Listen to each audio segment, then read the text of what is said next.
Dwi'n cysgu yn hwn ebyn hyn. Bamboo cap. Maen nhw'n dweud bod o'n helpu i stopio'r symudiad y gwallt pan ydych chi ar y pilw yn y nos. A mhen i yn cosi'n ofnadwy. Dwi angen golchi'n wallt heddiw. A mae hwnna'n un peth sydd yn llenwi fi efo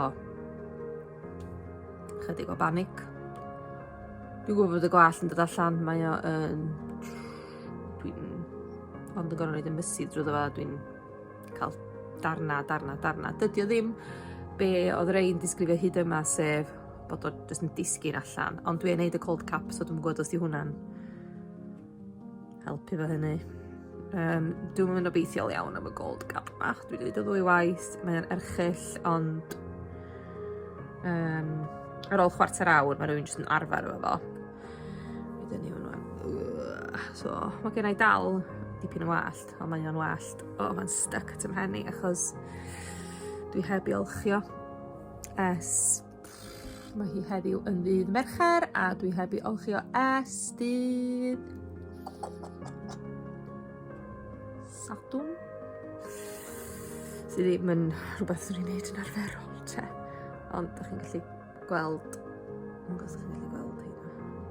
Dwi'n ond yn gorfod twtsiad a mae'r gwallt yn allan. Ond o leia wisgo'r cap yn y nos, mae hynny'n golygu bod o ddim dros ymhilw i gyd. Os oes rhywbeth mae o fewn yn y cap. Achos dwi'n eisiau bod yn llyncu gwallt ganol nos, ond...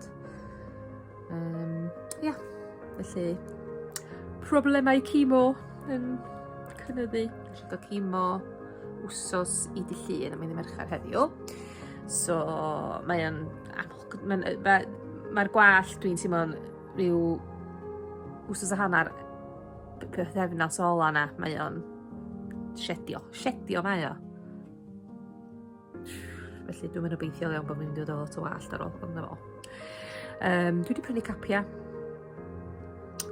Oedd y plant yn beirniadol iawn ynglyn â'r heini. Mae rei patrwm i weld y well na rei plaen, meddwl nhw. Felly dwi wedi archebu cwpl. Dwi wedi bod i gael wig fitting, ond mae hwnnw'n cymryd chydig i ddod. Felly dwi'n gobeithio fydd hwnnw gennau byn diwedd wsos nesaf. Ddim bod i angen o'r hyn o bryd. Ond yn sicr mi fydd angen o. Ddim rili'n fydd o, ond yn hirach a oedd nhw methu cael un i siwtio, ond neu o'n i methu ffeindio un i siwtio. Anyway, bore da, mae'n bore da. Dwi'n cyfarfod ffrind heddiw am banad amser cinio. Mae gennau gyfarfod gwaith am 9:30. Dwi'n trio wneud bach o waith wrth yma, sy'n cadw fi'n hapus. A yeah. Let's go.